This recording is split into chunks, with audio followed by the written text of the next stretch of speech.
Assalamualaikum warahmatullahi wabarakatuh. Selamat berjumpa lagi dengan pembelajaran akuntansi.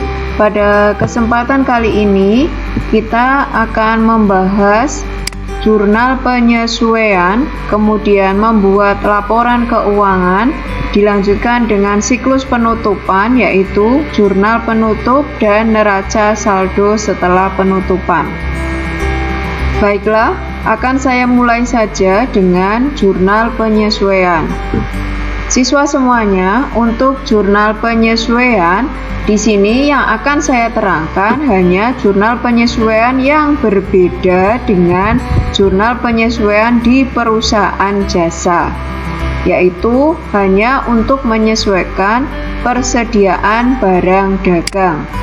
Persediaan barang dagang ini menyesuaikannya atau membuat jurnal penyesuaiannya itu menggunakan dua metode. Metode yang pertama adalah metode ikhtisar laba rugi. Kemudian metode yang kedua adalah metode harga pokok penjualan. Tidak akan saya terangkan yang metode kedua karena itu terlalu lama sehingga kita mencari yang praktis saja. Metode ikhtisar laba rugi di sini, jika ada persediaan barang dagang, maka yang perlu disesuaikan adalah persediaan barang dagang awal dan persediaan barang dagang akhir. Bagaimana caranya?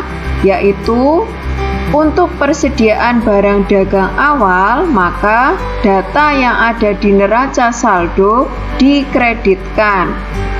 Debitnya kita ubah menjadi ikhtisar laba rugi. Artinya, saldo di persediaan barang dagang di neraca saldo itu kita nolkan. Sehingga nanti yang muncul di laporan keuangan adalah saldo persediaan barang dagang akhir. Yang kedua, jika kita menyesuaikan persediaan barang dagang akhir, maka yang timbul di debit yaitu persediaan barang dagang. Debit, kreditnya kita balik, ikhtisar laba rugi. Jadi jangan keliru, untuk persediaan barang dagang awal itu yang akun persediaan barang dagang dikredit, ikhtisar laba ruginya di debit. Untuk persediaan barang dagang akhir, akun persediaan barang dagangnya di debit dan ikhtisar laba ruginya di kredit.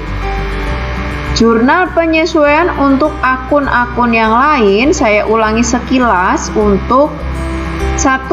Penyusutan harta tetap.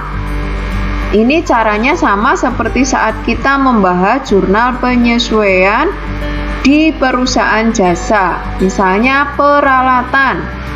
Cukup ditulis akunnya beban penyusutan peralatan dan akumulasi penyusutan peralatan. Berapa angkanya tergantung yang ada di soal, berapa persennya. Yang kedua, persediaan perlengkapan atau perlengkapan yang tersedia atau yang tersisa, maka jurnal penyesuaiannya beban perlengkapan itu yang dipakai perlengkapan kredit. Jadi bebannya atau perlengkapan yang dipakai berapa ditulis di sini dan kreditnya perlengkapan. Untuk sebagai gambaran akan saya tuliskan contoh bagaimana membuat jurnal penyesuaian dengan akun persediaan barang dagang. Contohnya, pada neraca saldo UD Samitra per 31 Desember 2019 terdapat perkiraan persediaan barang dagang sebesar 23.750.000. Berarti ini disebut persediaan barang dagang awal karena saldo di neraca saldo. Setelah diadakan stok opnam itu berarti pengecekan di gudang. Ternyata persediaan barang dagang tersisa. Tersisa berarti ini persediaan barang dagang akhir. 26.550.000. Maka jurnal penyesuaian dengan pendekatan ikhtisar laba rugi ada dua. Satu, untuk mencatat persediaan barang dagang awal. Dua, untuk mencatat persediaan barang dagang akhir. Yang awal itu debitnya ikhtisar, kreditnya persediaan barang dagang, angkanya yang di neraca saldo. Untuk persediaan barang dagang akhir dibalik, persediaannya di awal atau di debit, ikhtisarnya di kredit, angkanya yang ada di gudang atau angka di data penyesuaian. Itulah tadi jurnal penyesuaian. Harusnya langkah berikutnya kita masuk ke kertas kerja. Untuk saat ini kita skip kertas kerjanya, langsung membuat laporan keuangan. Saya ambilkan contoh yang ada di LKS. Silakan dibuka sendiri LKS-nya. Toko Merdeka Jaya. Ada data neraca saldo setelah disesuaikan. Datanya seperti ini, kalian bisa ngecek sendiri. Setelah itu, bagaimana proses membuat laporan keuangan untuk perusahaan dagang? Itu membuat laporan laba rugi Toko Merdeka Jaya. 1. Ini yang saya blok hitam, itu berarti langkah-langkah yang penting atau angka-angka yang penting. Ya. 1. Penjualan. Kita tulis penjualan. Angka ini dipindahkan dari laporan laba ruginya ya. Dari sini semuanya kita pindah ke sini. Jadi di sini ada laba rugi, penjualan, ada neraca saldo disesuaikan. Penjualan ini yang kita pindah ke sini. Penjualan 60.200.000. Kemudian kita tulis potongan penjualan dan retur penjualan di jumlah. Potongan penjualan dan retur penjualan di jumlah. Angka ini kita tuliskan di sini. Penjualan dikurangi dengan potongan dan retur, namanya penjualan bersih. Ya, ini angkanya. Jadi angka 58.600.000 itu adalah penjualan bersih. 2. Sekarang kita akan menghitung harga pokok penjualan. Ini penting karena perusahaan dagang itu harus tahu harga pokok penjualan. Harga pokok penjualan langkahnya pertama, persediaan barang dagang awal. Jangan lupa yang awal itu yang ada di neraca saldo. Ditulis di sini, kemudian pembelian ditambah beban angkut pembelian. Angkanya ditulis, retur pembelian ditambah potongan pembelian. Angkanya ditulis, ditambah, kemudian jumlah ini dikurangi dengan jumlah ini. Namanya pembelian bersih. Pembelian bersih, kemudian persediaan awal ditambah pembelian bersih, namanya barang tersedia untuk dijual. Barang tersedia untuk dijual. Persediaan barang dagang awal ditambah pembelian bersih. Terakhir, untuk menghitung HPP atau harga pokok penjualan adalah barang tersedia untuk dijual dikurangi persediaan barang dagang akhir. Dikurangi. Maka ketemulah harga pokok penjualan. 1. Ini pembelian bersih, rumus penting. Yang keempat, harga pokok penjualan, rumus penting. Yang kelima, laba kotor.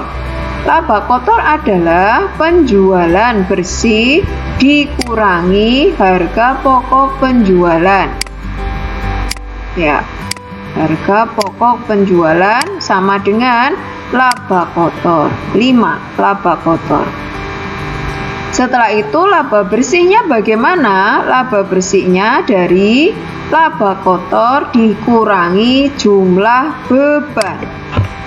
Jumlah bebannya, seluruh beban yang ada di neraca saldo disesuaikan, dipindah ke sini. Mana yang namanya beban? Ya, yang ada tulisannya beban. Ya, kita pindah ke sini. Semuanya kemudian dijumlah. Jumlah ini namanya jumlah beban. Laba kotor dikurangi jumlah beban, terakhir namanya laba bersih. Secara matematika kita lihat seperti ini. Dari atas, penjualan bersih sama dengan penjualan dikurangi kurung buka potongan penjualan ditambah retur penjualan. 2. Pembelian bersih. Ini rangkaian dari HPP. Pembelian bersih sama dengan kurung buka pembelian ditambah beban angkut pembelian kurung tutup dikurangi kurung buka potongan pembelian ditambah retur pembelian kurung tutup. Jadi harus per pokok. 3. HPP, harga pokok penjualan. Persediaan barang dagang awal ditambah pembelian bersih dikurangi persediaan barang dagang akhir. 4.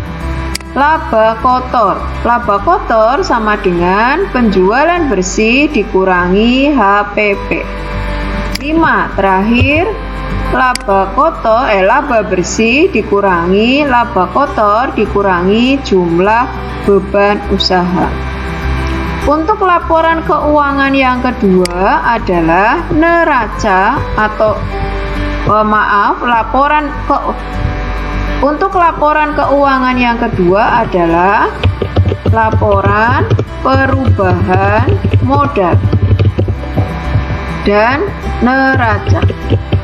Caranya sama seperti saat kita membuat laporan perubahan modal dan neraca di perusahaan jasa. Ini yang menjadi tugas kalian. Jadi, data neraca saldo disesuaikan toko Merdeka sudah Ibu buatkan labanya. Kalian tugasnya adalah membuat laporan perubahan modal dan neraca toko Merdeka Jaya. Kalau kurang jelas, soalnya ada di LKS tugas. Selanjutnya, langkah berikutnya setelah laporan selesai, maka kita membuat jurnal penutup. Sama enggak dengan laporan? Jadi, jurnal penutup adalah jurnal untuk memindahkan saldo akun sementara atau akun nominal melalui ikhtisar laba rugi pada akhir periode. Akun sementara itu yaitu akun pendapatan,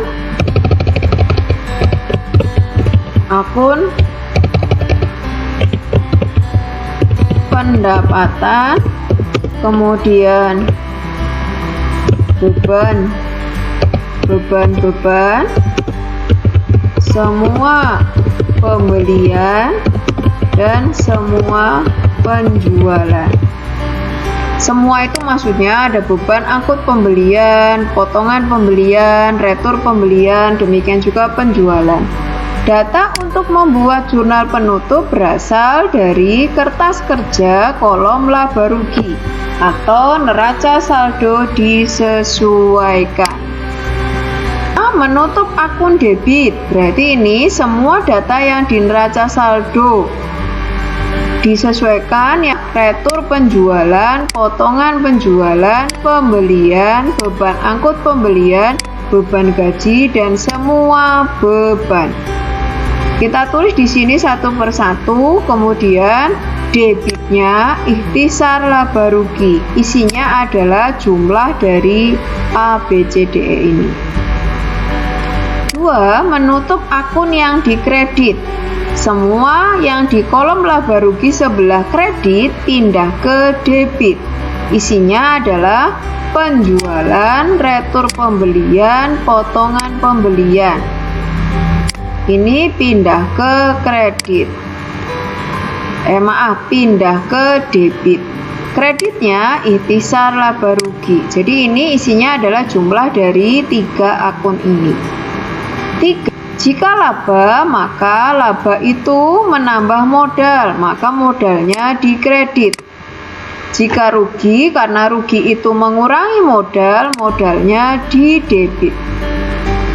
Yang biasanya ada, kita kan selalu optimis perusahaan itu, ya ini saja yang dihafalkan. Ikhtisar laba rugi debit, modal kredit. Menutup prive itu selalu mengurangi modal, maka modal debit, prive kredit. Selanjutnya, gambaran tentang jurnal penutup toko Merdeka Jaya seperti ini. Debitnya yang tadi dikredit pindah ke debit. Ikhtisarnya adalah jumlah dari 3 akun ini. 2. Menutup akun yang didebit. Ada 1, 2, 3, 4, 5, 6, 7, 8, 9, 10, 11, 12. Akun ini dijumlah, dimasukkan ke akun ikhtisar laba rugi debit. Jadi privenya kita tulis di kredit, modalnya di debit karena prive itu mengurangi modal. Selanjutnya, laba ini menjadi tambahan modal. Laba ini kita memindah dari laporan laba rugi. Ini 5.085.000. Nah, menambah modal, maka modalnya kredit, debitnya ikhtisar laba rugi. Selesai jurnal penutup, masih ada neraca saldo setelah penutupan, yaitu merupakan daftar keuangan yang disusun setelah akun nominal atau akun sementara ditutup atau dinolkan. Saldonya melalui jurnal penutup. Tadi yang sudah ada di jurnal penutup tidak ditulis kembali di neraca saldo penutupan. Jadi intinya, neraca saldo disesuaikan ini nomor 1 sampai dengan nomor 28 dibagi 2. Sebagian menjadi jurnal penutup, sebagian menjadi neraca saldo setelah penutupan. Isinya hanya berupa akun real, yaitu akun harta, utang, dan modal. Ya, berisi akun, harta, utang, dan modal. Jangan lupa harta itu macam-macam. Di sini ada kas, piutang, persediaan barang dagang, sewa dibayar di muka, perlengkapan, peralatan, akumulasi, penyusutan. Itulah di sini masih ada asuransi dibayar di muka. Itu termasuk harta. Kemudian utangnya, utang bank, utang dagang, utang gaji dimasukkan di sini. Modal di sini bukan modal yang ada di sini. Nah, bukan. Ya, berubah. Oh iya, berubah. Jadi modal di sini adalah merupakan modal akhir. Nanti tugas kalian membuat laporan perubahan modal. Buktikan laporan perubahan modal akhirnya harus sama dengan 47.715.000. Keuangan mulai dari jurnal penyesuaian, laporan laba rugi, dan laporan keuangan yang lain, kemudian menutup akun-akun nominal dan membuat neraca saldo setelah penutupan. Rangkaian siklus akuntansi perusahaan dagang selesai. Ada salahnya mohon maaf. Sekian, assalamualaikum warahmatullahi wabarakatuh.